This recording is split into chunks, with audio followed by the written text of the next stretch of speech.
पसवान जी के जैसा कोई कोई कोई कोई चाहत नहीं है। अच्छा ये बात है।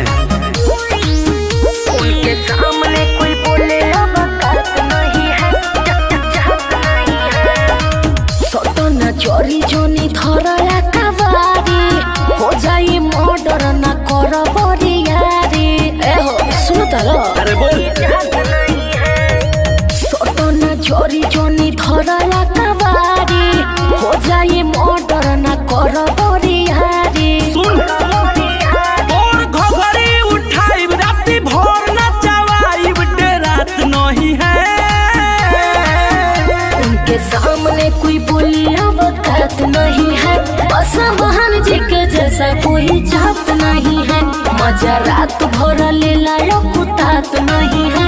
पसवान जी के जैसा कोई चाहत नहीं है। अच्छा ये बात है। कोई चाहत नहीं है। म्यूजिक बाय संगम।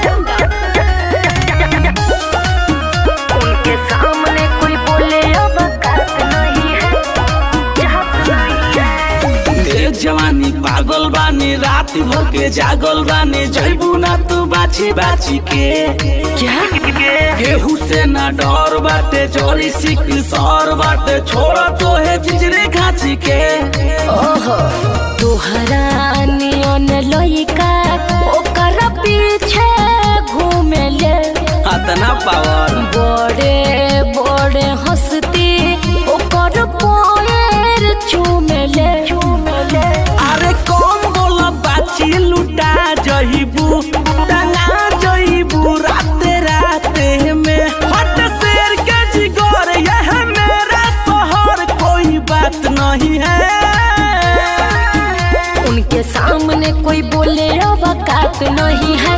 पसवान जी के जैसा कोई जात नहीं है। मजा रात भर ले लायो कुतात नहीं है। पसवान जी के जैसा कोई जात नहीं है। अरे समझ में आया? सब समझता नहीं।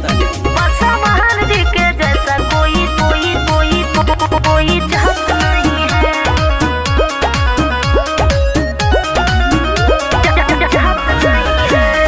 कोई बदनाम तो नहीं सटे दाना पास ना तो मार देवी गोली सुनी लो।